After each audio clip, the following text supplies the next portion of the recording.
Guys, ये कहानी है एक घर में जो इस कोरोना वायरस के चलते जो एक घर में घटित हुई। रमेश जो कि एक रिटायर्ड टीचर हैं, सुबह वो बिल्कुल ठीक ठाक नजर आते हैं, लेकिन जैसे जैसे शाम ढलती है उनको सर्दी जुकाम और तेज बुखार के साथ वो सारे लक्षण दिखाई देने लगे जो एक पॉजिटिव कोरोना के पेशेंट के होते हैं। परिवार के सदस्यों पर खौफ और डर साफ साफ दिखाई दे रहा था। उनकी रमेश जी की जो है चारपाई एक पुराने से बड़े से कमरे में जो है शिफ्ट करा दी जाती है, जिनमें रमेश जी का पालतू कुत्ता रहता था।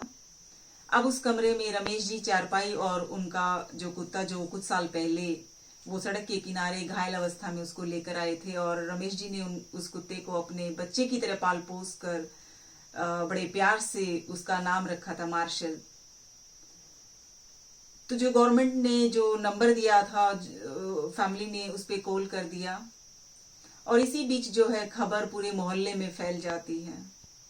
तो पास ही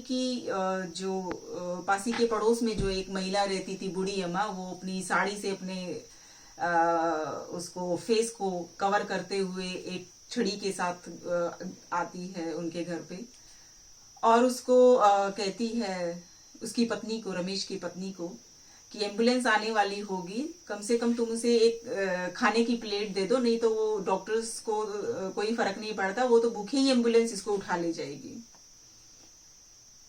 अब बहुओं ने खाना बनाकर रमेश की पत्नी के हाथ में दे दिया, और जैसे ही थाली उसके हाथ में आई तो उसके हाथ कांपने लगे और पैर मानो खूंटे से बांध दिए गए हों, वो 2 कदम नहीं चल पा रही थी। तो उस बूढ़ी अम्मा ने कहा, अरे ये तो तेरा ही पति है, तुम ऐसे कैसे कर सकती हो। ये सारी चीजें रमेश अपने चारपाई पर लेटे लेटे सारी चीजें सुन रहे थे, और उसकी आंखों में पानी आ जाता है।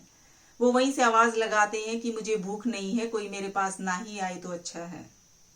इतने में एम्बुलेंस आ जाती है और वो एम्बुलेंस की तरफ रमेश जी रवाना होते हैं। जैसे ही घर से बाहर निकलते हैं, घर की देहली पर पलट कर देखते हैं, ऊपर वाले फ्लोर पे उसके पोता और पोती मास्क लगाए हुए खड़े देख रहे थे, और उसके पीछे जो बहुएं अपने सर पर पल्ला रखे दूर खड़ी निहार रही थी।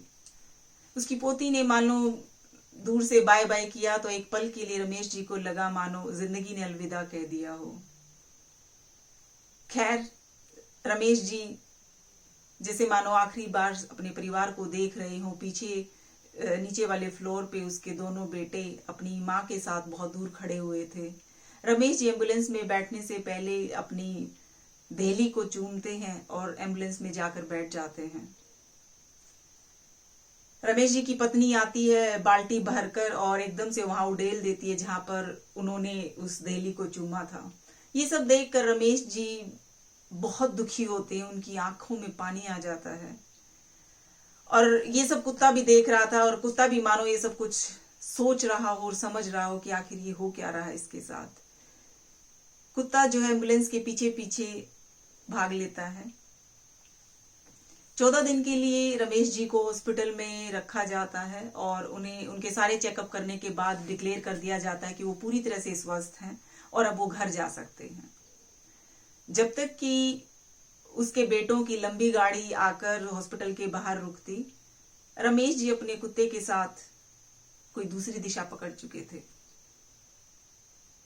उसके बाद रमेश जी कभी दिखाई नहीं दिए। उनके बेटों ने आज न्यूज़पेपर में गुमशुदगी की उसकी खबर छपवाई उसके फोटो के साथ, और नीचे लिखा हुआ था कि कोई भी खबर देने वाले को 40,000 रुपए का इनाम दिया जाएगा।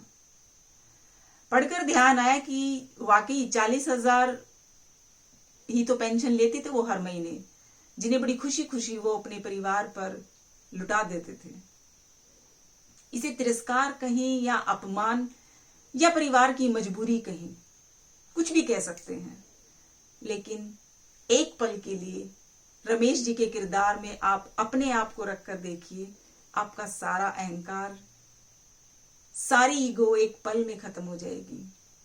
इसलिए जीवन का कोई भरोसा नहीं है, आज है, अगले पल कुछ भी हो सकता है।